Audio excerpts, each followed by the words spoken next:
जब हो किया चारोहन सर्वज्ञ बोध विरागता को आलिया तब आपने उपदेश देहि करने को भव्य निज सम कर लिए रवि ज्ञान किरण प्रकाश डालो वीर मेरे वीर सद्वादनय सठ भव्य गुण पर्याय और प्रमाण का जड़ कर्म चेतन बंद का हरु कर्म के अवसान का कर कर यथार्थ स्वरूप जिनका जो किया उपकार है उसके लिए जिन वाणी माँ को वंदना सतवार उनके लिए जिन वाणी माँ को वंदना सतवार निसंग है जो वायु सम निर्लेप है आकाश से निज आत्म में विहरते जीवन न पर किया जिनके निट सी बोल जाते क्रूरता उन दिव्य गुरु की अब कैसी अलौकिक वीरता उन दिव्य गुरु की अब कैसी अलौकिक सूरता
ओम जय जय नमोस्तु नमोस्तु नमो अरन्ताणं नमो सिद्धाणं नमो आयर्याणं नमो अजायाणं नमो लोये सवसाहुणं यस्य स्वयं स्वभावाप्तिर्भावे कृत्सन्न कर्मणः तस्मै संज्ञानरूपाय नमोस्तु परमात्मने नमोस्तु परमात्मने।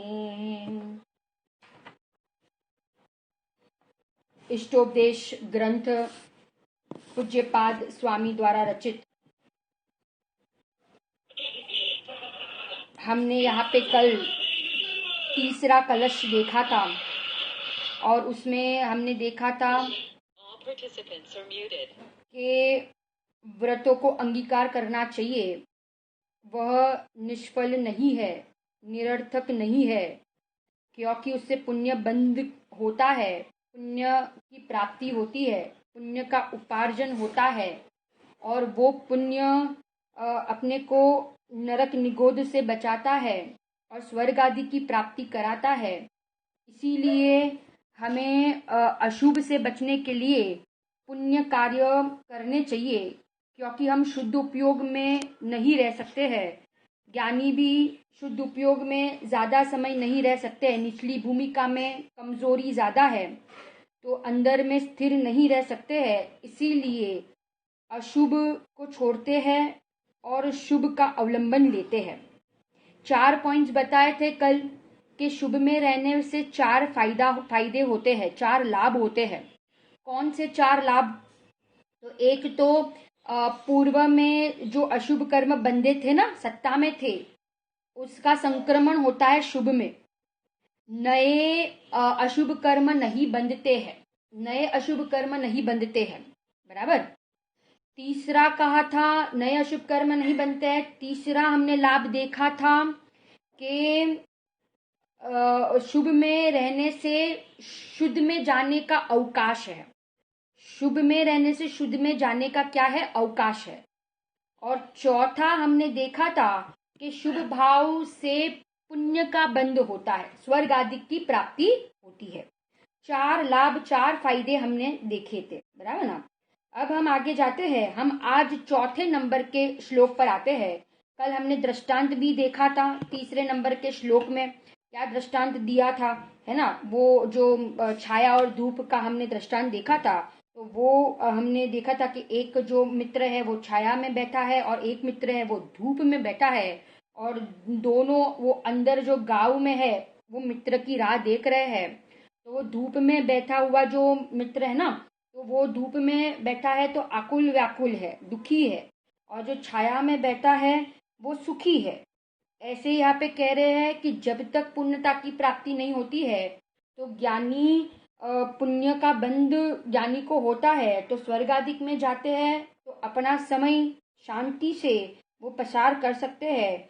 नरक आदि स्थानों में समय व्यतीत करना माने वहाँ आकुलता है, दुख है। इसीलिए यह कह रहे हैं कि अशुभ से व्यवहार से शुभ अच्छा कहा है, व्यवहार नहीं से, परंतु निश्चय से देखे तो दोनों बंध के कारण है। दोनों क्या है? अटकने के, बंध के कारण है।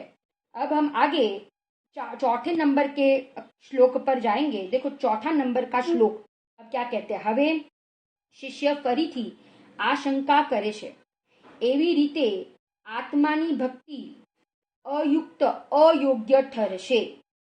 अभी शिष्य वापस शंका कर रहे हैं कि अगर आप इतना वजन व्रतादिक को करने में देते हो, व्रतादिक का पालन करने में इतना वजन आप दे रहे हो, तो फिर क्या होगा? तो फिर ये जो आत्मा की भक्ति है ना, वे अयोग्य ठहराएगी। माने आत्मा की भक्ति नहीं करेगा कोई। माने लोग पुण्य बांधने में, व्रतादि करने में ही माने वहां पे अटक जाएंगे, वहां संतुष्ट हो जाएंगे। तो जीव आत्मा की भक्ति यहाँ पे क्या कहा? तो फिर यहाँ पे कह रहे कि आप इतना वजन शुभ भाव में दे रहे हो, व्रतादिक में देते हो, तो फिर यहाँ पे कह रहे हैं कि जीव को आत्मा की भक्ति नहीं होगी। आत्मा की भक्ति अयोग्य ठहरશે। केवी ठहरશે? अयोग्य ठहरશે, है ना। आत्मा की जीव को रुचि नहीं होगी, आत्मा का जीव अनुभव नहीं करेगा। इसीलिए यहाँ पे कह रहे हैं कि यहाँ पे प्रश्न किया कि आप इतना वजन व्रतादि को देते हो तो आत्मा की भक्ति अयोग्य ठहरશે। अर्थात भगवान ए रीते मोक्ष सुख चिरभावी लांबा काळ साध्य થશે। મોક્ષ સુખ ચિરભાવી લાંબા કાળે સાધ્ય થશે અને વ્રતોથી સાધ્ય સંસારનું સુખ તો સિદ્ધ છે। दो बात कही ना कि मोक्ष सुख जो है ना वो तो चिरकाल माने लंबे काल के बाद मिलने वाला है, तुरंत तो जीव को मोक्ष नहीं होता है। और व्रतादि के पालन में तुरंत ही उसको क्या हो जाएगा? तो कहते हैं कि स्वर्ग आदि की प्राप्ति हो जाती है। स्वर्ग आदि की, संसार के सुख की, इंद्रिय सुख की प्राप्ति हो जाती है। તેથી चिद्रूप आत्मा में भक्ति भाव अर्थात विशुद्ध अंतरंग अनुराग करવો અયુક્ત અઘટિત બનશે. તેથી ચિદ્રૂપ આત્મામાં ભક્તિભાવ અર્થાત વિશુદ્ધ અંતરંગ અનુરાગ કરવો अयुक्त अघटित बनશે. તેથી મને उसके कारण से जीव को चिद्रूप आत्मा चैतन्य स्वभावी जो आत्मा है ना, उसकी भक्ति नहीं होगी. उसकी क्या नहीं होगी? भक्ति नहीं होगी. और अंदर में उसको आत्मा का अनुराग नहीं होगा. क्यों? क्योंकि उसको पता चल गया कि स्वर्गादि की प्राप्ति तो तुरंत हो जाएगी, परंतु मोक्ष की प्राप्ति लंबे काल के बाद होगी ना. लंबे काल के बाद होगी, है ना. तो इसलिए वो आत्मा की प्राप्ति का पुरुषार्थ ही नहीं करेगा. अब यहाँ पे कह रहे तेथी तेनाथी साध्य मोक्ष सुख सुद्रव्य आदि सामग्रीनी अपेक्षा રાખતું હોવાથી મોક્ષ સુખ સુદ્રવ્ય આદि સામગ્રીની અપેક્ષા રાખતું હોવાથી દૂરવર્તી થશે અને વ્રતો દ્વારા વચમાં પ્રાપ્ત સ્વર્ગાદि સુખ एक साध्य થશે. ख्याल आ रहा है? तो व्रत आदि से तो जो बीच में स्वर्ग आदि मिलता है ना, तो वो साध्य हो जाएगा, माने उसमें जीव प्रयत्न करेगा. परंतु जो मोक्ष का सुख है वो दूरवर्ती होने से वो जीव उसका प्रयत्न ही नहीं करेगा. અહીં પણ આચાર્ય સમાધાન કરે છે. अब उसके शिष्य के प्रश्न आशंका करने पर आचार्य उसका जवाब समाधान करते हैं. क्या समाधान देते हैं? તે પણ નથી કારણ કે વ્રતાદિની નિષ્ફળતા नहीं बने. તે પણ નથી કારણ કે व्रतादि निष्फળता नहीं बने. ऐसा करने पर कोई व्रतादि निष्फળ नहीं है. એટલું જ નહીં, પરંતુ તેમ છતાં તું જે આત્મભક્તિને અયુક્ત બતાવે છે તે પણ ઠીક નથી એવો अर्थ છે. कारण के माने यहाँ पे कह रहे हैं कि उससे कोई व्रतादि आत्मभक्ति करने लगेंगे तो व्रतादिक निष्फलता नहीं बने, परंतु आत्मभक्ति भी करनी जरूरी है. आत्मा की रुचि करनी जरूरी है कि नहीं? क्योंकि अगर जीव आत्मा का अनुभव ही नहीं करेगा तो वो व्रतादि का पालन करता है, वो मोक्ष मार्ग में कोई कार्यकारी नहीं है. क्योंकि कहते हैं ना कि निश्चय के बिना व्यवहार है ही नहीं. निश्चय के बिना वो शुभ भाव व्यवहार नाम नहीं पाता है. इसलिए यहाँ पे कह रहे हैं कि दोनों जरूरी है. दोनों क्या? रत्नत्रय के परिणाम की प्राप्ति करना भी जरूरी है ना, आराधना अपनी आत्मा की आराधना करना भी जरूरी. और यहाँ पे कह रहे हैं कि स्वर्ग आदि माने शुभ भाव व्रतादिक का पालन करना भी जरूरी है. दोनों जरूरी है, परंतु आप इतना वजन व्रतादिक पर दोगे तो कह रहे हैं कि शिष्य ने कहा कि आत्मा की रुचि ही नहीं होगी. तो कहते हैं ऐसा नहीं है. व्रतादि अगर आत्मा की रुचि होगी तो व्रतादि निष्फल नहीं बनेंगे, परंतु यहाँ पे कह रहे आत्मभक्ति करनी जरूरी है और उसके साथ साथ व्रतादि का पालन भी होना जरूरी है. दोनों जरूरी है. ख्याल आ रहा है कि नहीं? निश्चय और व्यवहार. अब देखो यहाँ पे आगे जाते हैं. अब ये तो भूमिका बनाई, ये तो प्रश्न किया शिष्य ने. अब उसके संदर्भ में यहाँ पे चौथा श्लोक आचार्य देव लिखते हैं. क्या है श्लोक? पहले अपन श्लोक पढ़ते हैं. देखो, यत्र भाव शिवम दत्ते द्योकिय दूरवर्तिनी यो नयात्याशु गव्यूतिम क्रोशोर्धे किम स शोधती. श्लोक नंबर 4 अन्वयात. જ્યાં આત્મભાવ મને ભવ્ય જીવોને મોક્ષ આપે છે. જ્યાં આત્મભાવ ભવ્ય જીવોને મોક્ષ આપે છે ત્યાં સ્વર્ગ કેટલું दूर છે. प्रश्न समझ में आया? यहाँ पे क्या प्रश्न किया? जो जीव माना अभी आचार्य कह रहे हैं कि पहले आत्मा की प्राप्ति कर लो, क्योंकि यहाँ पे कह रहे हैं कि जो जीव आत्मा की प्राप्ति कर लेगा ना, जो आत्म भाव में रहेगा, आत्मा की प्राप्ति करेगा, है ना, मोक्ष आपे छे, आत्मभाव मोक्ष आपे छे. ત્યાં સ્વર્ગ આદિ કેટલું दूर છે? उसके लिए स्वर्ग आदि कितना दूर है? कहते नहीं दूर है, क्योंकि जो आत्मा की आराधना करता है तो उसको पुण्य तो सहज बंध जाता है।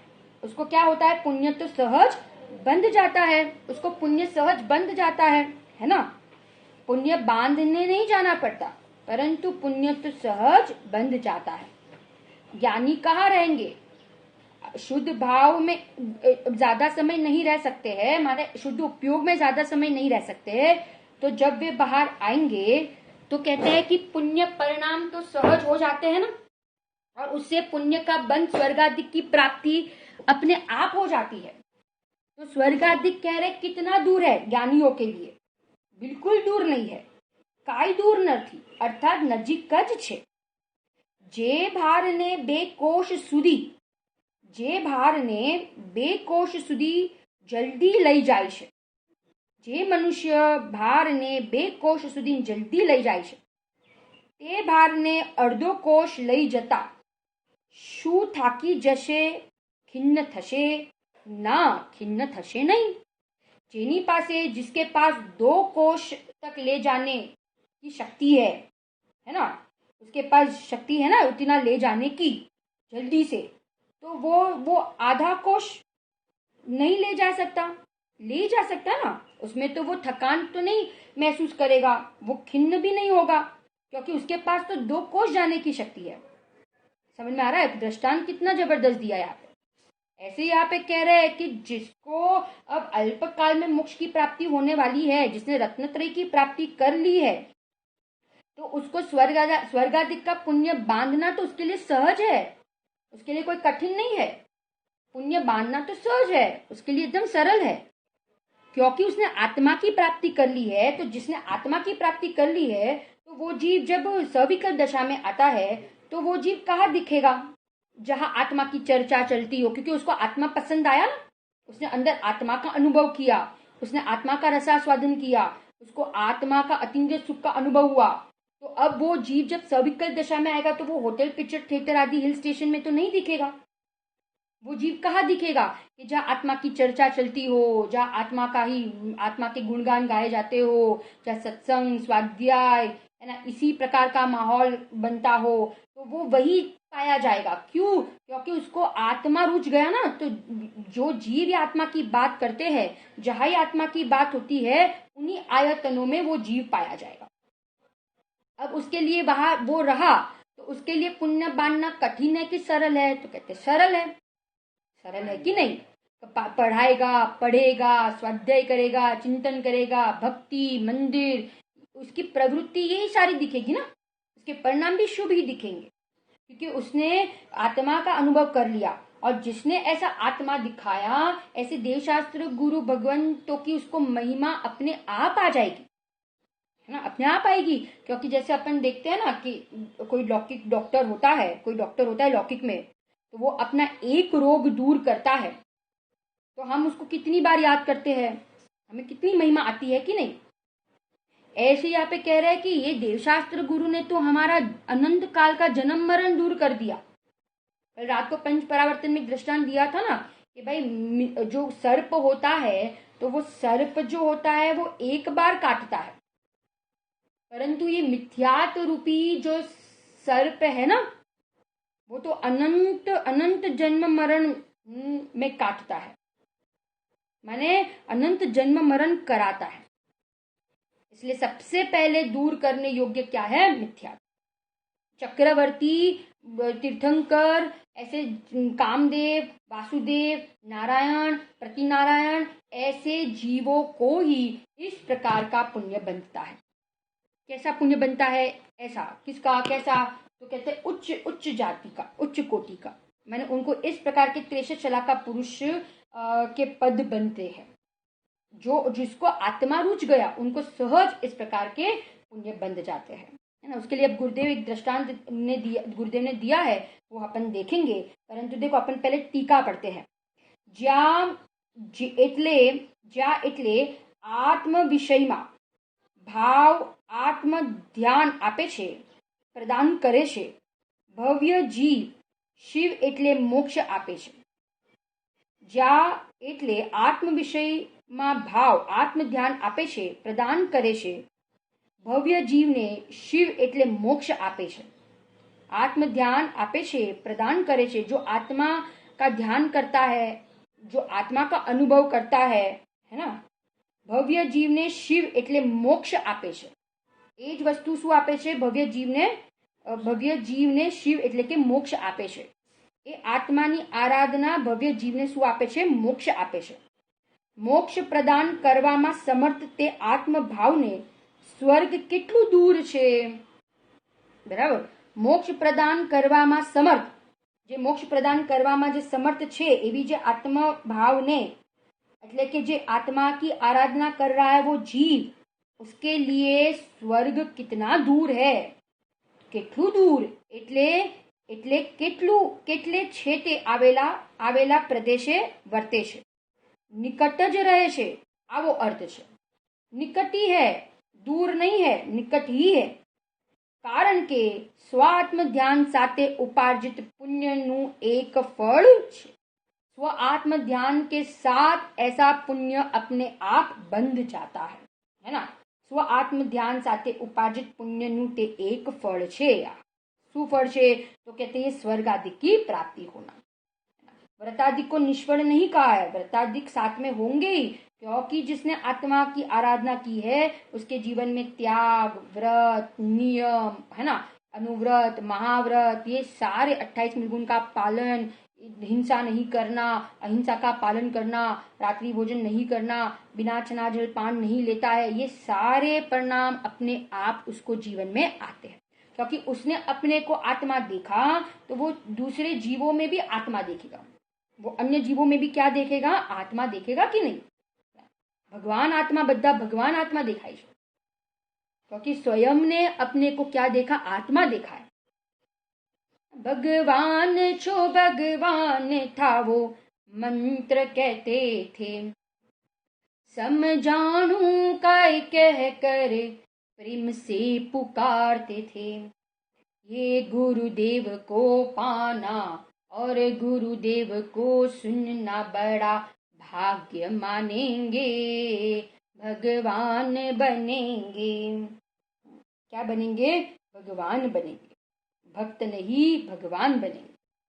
अब देखो आत्मानुशासन का इधर एक रेफरेंस दिया है. आत्मानुशासन. गुरुનો ઉપદેશ પ્રાપ્ત કરી સાવધાન થયેલા પ્રાણીઓ દ્વારા ધ્યાવવામાં આવેલા આ અનંત શક્તિવાળો આત્મા, આત્મધ્યાન, અનંત શક્તિવાળો આત્મા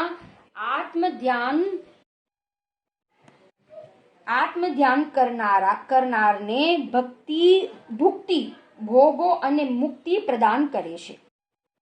ગુરુનો ઉપદેશ પ્રાપ્ત કરી સાવધાન થયેલા પ્રાણીઓ દ્વારા ધ્યાવવામાં આવેલો આ અનંત શક્તિવાળો આત્મા આત્મધ્યાન કરનારાને ભુક્તિ, ભોગો અને મુક્તિ પ્રદાન કરે છે. શું પ્રદાન કરે છે? ભુક્તિ અને मुक्ति. दो शब्द आए, भुक्ति અને मुक्ति. भुक्ति माने स्वर्ग आदि की प्राप्ति, भोग की प्राप्ति, उसको कहेंगे भुक्ति. और मुक्ति माने शुद्धोपयोग के फल में जो मोक्ष की प्राप्ति होती है ना, अतीन्द्रिय आनंद की, है ना, सिद्ध दशा की, उसको कहेंगे मुक्ति. तो जो गुरु के द्वारा जो उपदेश दिया और गुरु के द्वारा दिया हुआ उपदेश ध्यावવામાં આવે છે તો અનંત શક્તિ વાળો આત્મા आत्म ध्यान करनाराने भुक्ति અને मुक्ति प्रदान करे છે. दोनों प्रदान करता है. जो अंदर आत्मा की आराधना में लगा है ना, उसको दोनों मिलती है. क्या मिलता है? भुक्ति भी और मुक्ति. इसलिए अभी गुरुदेव ने इसमें बहुत जबरदस्त दृष्टांत दिया है. गुरुदेव ने क्या दृष्टांत दिया? अनाज का. ये जो अनाज होता है ना, अनाज, तो अनाज जब वो अनाज उगता है तो उसके साथ वो घास फूस, अनाज उगता है तो उसके साथ घास फूस अपने आप उग जाता है. उसको अलग से उगाना पड़ता है कि नहीं? नहीं उगाना पड़ता है. और खाली घास फूस हो तो ऐसा कंपलसरी नहीं कि वहां अनाज हो ही, परंतु जहां अनाज होगा वहां ये घास फूस हुए बिना रहेंगे नहीं. ऐसे यहाँ पे कह रहे हैं कि आत्मा आराधना में लगा हुआ जीव उसके जीवन में इस प्रकार के पुण्य परिणाम आए बिना रहेंगे. विनय के परिणाम, है ना, प्रमोद के परिणाम, देवशास्त्र गुरु प्रत्यय उल्लास के परिणाम, भक्ति के परिणाम, साधर्मी वात्सल्य के परिणाम, प्रभावना के परिणाम, है ना, उपगुहन के परिणाम, स्थितिकरण के परिणाम, ये सब 8 अंग उसके जीवन में होंगे। 8 मद से वो रहित होगा। जो 6 डाला में सारे बताए ना, 25 दोष से ज्ञानी रहित होते हैं।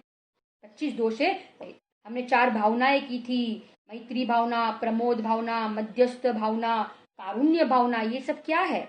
ये इस परिणामों के फल में वो पुण्य को उपार्जित करता है। उसको आए बिना रहेंगे नहीं। उसको 4 प्रकार के दान होंगे जीवन में। कौन कौन से दान? आहार दान, औषधि दान, अभय दान, ज्ञान दान होंगे कि नहीं? इस प्रकार के परिणाम। उसके परिणाम कठोर नहीं होंगे, उसके परिणाम कोमल होंगे, उसके परिणाम मायाचारी वाले नहीं होंगे, छल कपट नहीं करेगा, है ना, कषाय नहीं करेगा, माने तीव्र कषाय वाला नहीं होगा। तो ऐसे परिणामों में वो अपने आप भोगों की प्राप्ति हो जाती है, अपने आप। परंतु देखना, ज्ञानी उस पुण्य परिणाम करते हैं, माने उसको पुण्य परिणाम आते हैं, परंतु ज्ञानी उस पुण्य परिणाम को उपादेय नहीं मानते। अंतर ख्याल आ रहा है? पुण्य परिणाम आते हैं। गुरुदेव को कितने परिणाम आते थे ना, कि शुभ परिणाम अपन देखते थे कि 45 साल गुरुदेव ने क्या किया, प्रवचन देना नहीं छोड़ा। मैंने लोगों को समझाना, है ना, उपदेश देना, प्रवचन देना, कितनी भक्ति उनको देवशास्त्र गुरु के प्रति आती थी। परंतु उस समय भी उनको कभी पुण्य परिणाम में क्या नहीं हो लगता था? उपादेयपना नहीं लगता था। उसमें अटकते नहीं थे। हर समय बोलते थे ना, हमेशा बोलते थे। क्या बोलते थे? जे भावे तीर्थंकर गोत्र बंधाय ते पण बंधनु कारण छे। जे भावे तीर्थंकर गोत्र बंधाय ए पण बंधनु कारण छे। तो फिर अन्य शुभ भाव की तो अपन क्या बात करें? कहीं कहीं गुरुदेव कहे अटकवाना स्थान अनेक छे અને છૂટવાનું સ્થાન એક છે। अटकवाना स्थान अनेक छे અને છૂટવાનું स्थान एक छे। बराबर पता है, ज्ञानियों को बराबर ख्याल है कि पुण्य पाप के परिणाम आश्रव तत्व है। कौन सा तत्व है? आश्रव तत्व। और मेरा जो स्वभाव है वो जीव तत्व है, और आश्रव तत्व वो बंध का कारण है, और मेरा स्वभाव जीव तत्व वो छूटने का कारण है।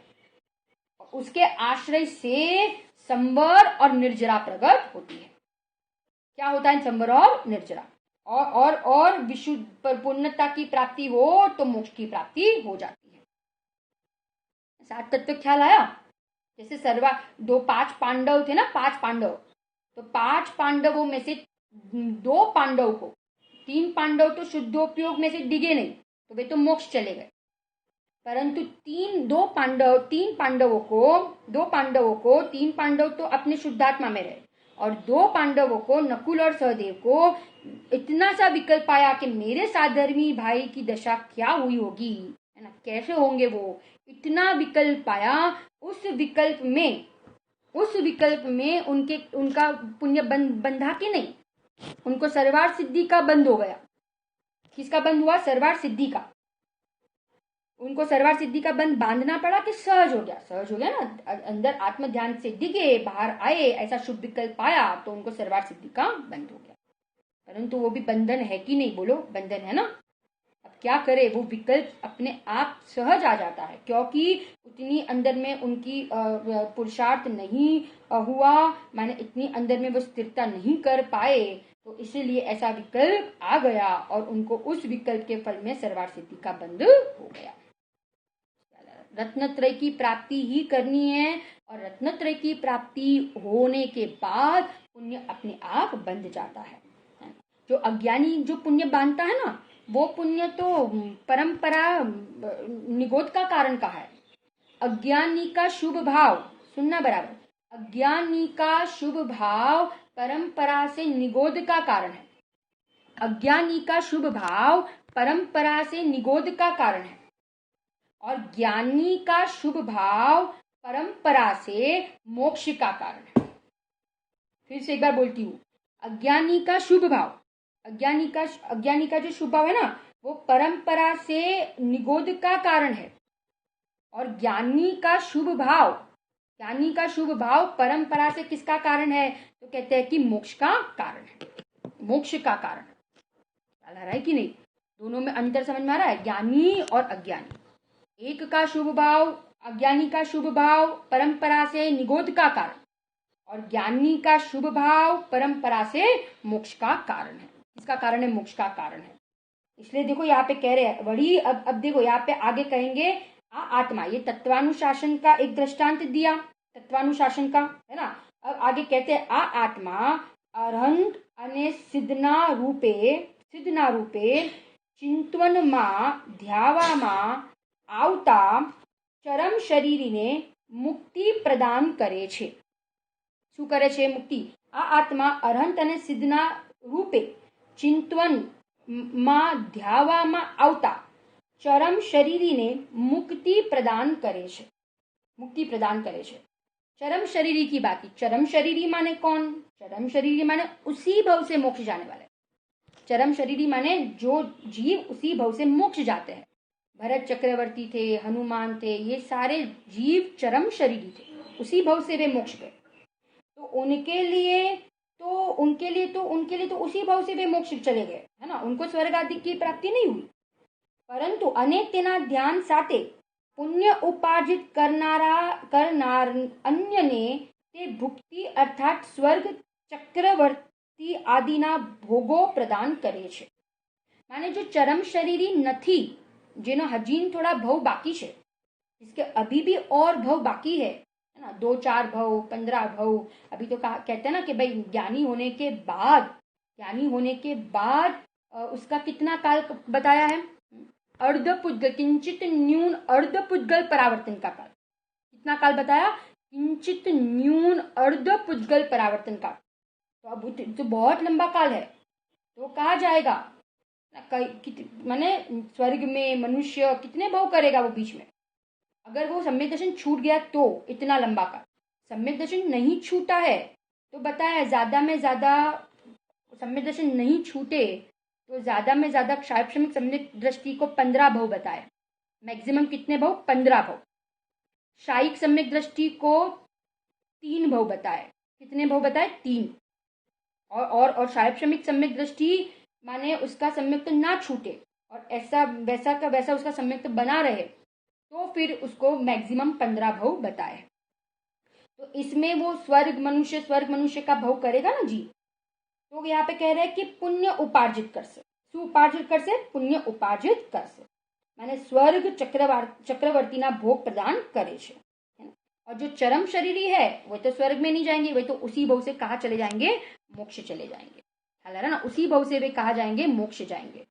तो आप लोग को ख्याल आ रहा है? माने यहाँ पे कह रहे हैं कि पुण्य का वजन नहीं है, पुण्य का वजन नहीं है, परंतु अशुभ, आगे की गाथा में कहा ना कि अशुभ से बचने के लिए पुण्य प्रणाम व्रतादि प्रणाम करना जरूरी है। ये प्रणाम करना जरूरी है। क्यों? क्योंकि नहीं तो वो जीव कहाँ पहुंच जाएगा? नहीं तो वो जीव नरक में चला जाएगा। फिर प्रश्न किया था ना शिष्य ने, ये श्लोक चालू होने के पहले प्रश्न किया कि आप इतना वजन पुण्य प्रणाम पे दे रहे हो, तो फिर जीवों को आत्मा की रुचि नहीं होगी, फिर तो सब लोग पुण्य बांधने में अटक जाएंगे। परंतु फिर आचार्य ने समाधान दिया कि नहीं, ऐसा नहीं है, हम वजन पुण्य पे नहीं दे रहे, हम तो ये कह रहे हैं कि अशुभ से बचने के लिए और अंदर में इतनी स्थिरता नहीं हो पा रही है, इसलिए पुण्य परिणाम में रहना जरूरी है। नहीं तो वो जीव कहाँ चले जाएगा? वो नरक में चला जाएगा, कुगति में चला जाएगा। फिर इसलिए तो चौथे कलश में कहा, क्या कहा चौथे श्लोक में कहा कि क्या कहा कि यहाँ पे एक दृष्टांत दिया ना कि पुण्य बांधना कोई ज्ञानी के लिए कठिन नहीं, दूर नहीं, वो तो एकदम नजदीक है। जिसने आत्मा की आराधना की, जिसने रत्नत्रय की प्राप्ति कर ली है, उन जीवों को पुण्य बांधना कोई कठिन काम नहीं है, एकदम सरल है, क्योंकि उनको तो पुण्य सहज बन जाता है। अभी स्टार्टिंग में कहा ना कि भाई वो जीव कहाँ दिखेंगे? वो जीव शुभ आयतनों में ही दिखेंगे, उनके ऐसे शुभ परिणाम ही होंगे, वे कहीं और नहीं दिखेंगे, है ना। वो hotel, picture, disco, pub, theatre, भले ऐसे परिणाम शायद कभी आ भी जाए, परंतु ज्यादातर उनकी मुख्यता शुभ में ही दिखेगी उनकी। इसलिए कहते हैं चौथे गुणस्थान में शुभ भाव बढ़ता हुआ, शुभ भाव का बढ़ता हुआ। पहले दूसरे तीसरे गुणस्थान में, पहले जो अपने ये किया था ना कि पहले दूसरे तीसरे गुणस्थान में क्या कहा था? बढ़ता हुआ अशुभ भाव। दूसरे तीसरे नहीं, पहले दूसरे तीसरे में कहा था घटता हुआ शुभ भाव, है ना। और चौथे से पांचवे, चौथे पांचवे छठे में बढ़ता हुआ शुभ भाव, बढ़ता हुआ शुभ भाव। और सातवें से आगे आगे बढ़ता हुआ शुद्ध भाव। बढ़ता हुआ कौन सा? शुद्ध भाव। माने चौथे पांचवे छठे में आपको बढ़ता हुआ शुभ भाव दिखेगा, क्योंकि उनके अंदर में इतनी स्थिरता नहीं है। छठा गुणस्थान तो शुभ उपयोग का ही है, माने उनका तो पूरा गुणस्थान 28 निर्गुण का पालन आदि करने में, दीक्षा शिक्षा आदि देने में, है ना, व्रत आदि को पालन करने में, शास्त्र लिखने में, संयम का पालन करने में, ये सब इसमें ही जाता है उनका समय। इसलिए यहाँ पे कह रहे हैं कि देखो, जो शर्म शरीर है वे तो उसी भाव से मोक्ष ले जाएंगे, परंतु जिनका अभी मोक्ष दूर है उनको ये आत्मा की आराधना करने पर, आत्मा का ध्यान करने पर उनको क्या होगा? तो कहते हैं पुण्य अपने आप उपार्जित हो जाता है, पुण्य अपने आप उपार्जित हो। परंतु इतना अंतर है ज्ञानी अज्ञानी में कि ज्ञानी को भले कितने भी अच्छे परिणाम हो जाए, शुभ परिणाम हो, पुण्य के परिणाम हो, परंतु ज्ञानी को उसमें कभी उपादेय बुद्धि नहीं आती है, कभी उसमें अटकते नहीं, कभी संतुष्ट नहीं होते हैं। हम गुरुदेव का ही दृष्टांत देख ले कि वो तो प्रत्यक्ष हमें पूरा ख्याल है ना कि पूरा जीवन, उनके जीवन में हमने शुभ भाव भी इतना देखा। वे तो साधक जीव थे, माने आत्मानुभूति हो गई थी, परंतु पंच कल्याण, कितने पंच कल्याणक किए, कितने तीर्थ यात्राएं की, है ना, पूरे ब्रह्मचारी आश्रम उनके सानिध्य में पूरा इतना खुला, कितने मंदिर बने सुवर्ण धाम में, कितने उनके मार्गदर्शन से कितने मंदिर बने, कितने मंदिर खड़े हुए, है ना, कितने शिविरें लगती थी। उन्होंने 45 साल 2 टाइम भरी सभा में प्रवचन दिए। माने इतना बुखार होने के बावजूद भी उनको हो जा, कभी 104 कभी 105 डिग्री बुखार होने के बावजूद भी वे कभी प्रवचन देना नहीं छोड़ते थे। तो ये सारे परिणाम क्या है? ये शुभ परिणाम है, परंतु उनको उसमें कभी भी क्या नहीं आती थी? उसकी महिमा नहीं आती थी, है ना। उनको उसमें उपादेय बुद्धि नहीं आती, अटकते नहीं थे, मैंने उसको भी हे कहते थे। एक एक शब्द का कितना वो अच्छे से उसका अर्थ समझाते थे। विचार करो, मैंने एक एक ग्रंथ समय सार के ऊपर तो 19 बार उन्होंने प्रवचन दिया, परंतु विचार करो कि हर बार नए नए भाव, नए नए भाव। तो यहाँ पे ख्याल आ रहा है। तो ज्ञानी ने भी ऐसा पुण्य के परिणाम होते हैं, परंतु वे अटकते नहीं, क्योंकि उनकी दृष्टि स्वभाव पर है। पूज्य बेंची का बोले ना कि आकाश में पतंग गम्मे त्या उड़े, परंतु हाथ में से डोर छूटती नहीं है। ऐसे ज्ञानी को शुभ विकल्प आ जाए कि अशुभ विकल्प आ जाए, परंतु गायक के ऊपर से दृष्टि हटती नहीं है।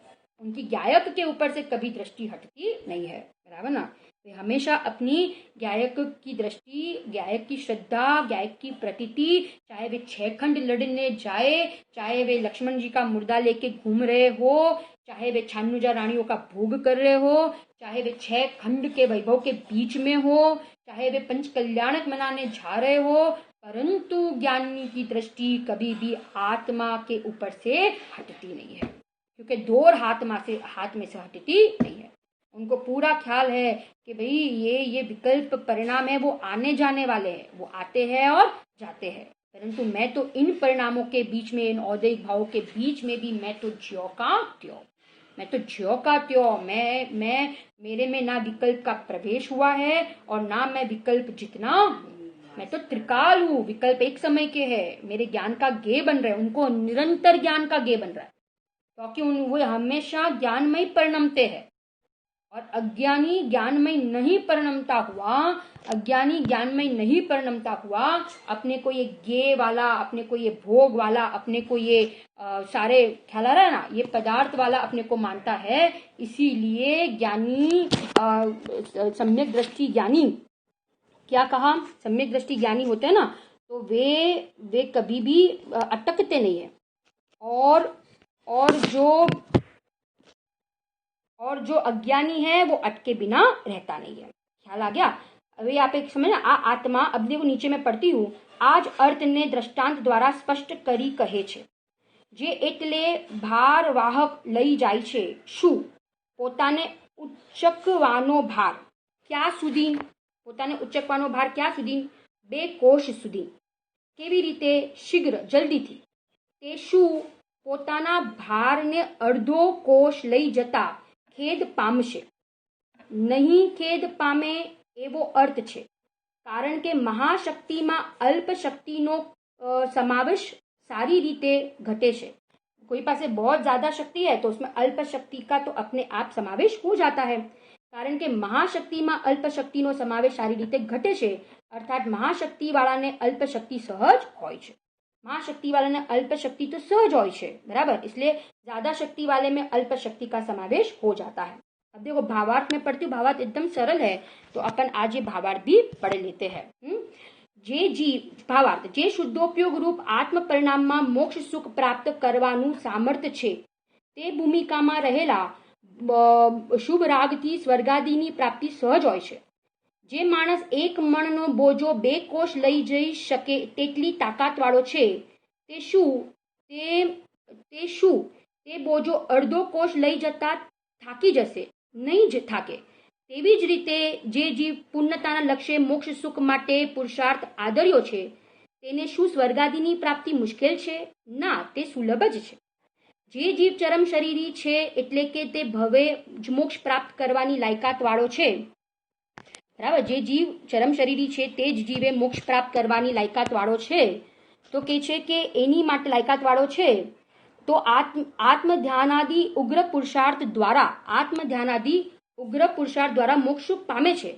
પરંતુ જે જીવ ચરમ શરીરી છે એટલે કે તે ભવે મોક્ષ પ્રાપ્ત કરી શકે છે તેમ નથી, તેઓ અનંત અને સિદ્ધ રૂપે પોતાના આત્માનું ધ્યાન કરી તે ભૂમિકામાં જે પુણ્ય ઉપાર્જન કરે છે તેના ફળ સ્વરૂપ તેમને સ્વર્ગ ચક્રવર્તાદિની વિભૂતિ પ્રાપ્ત થાય છે.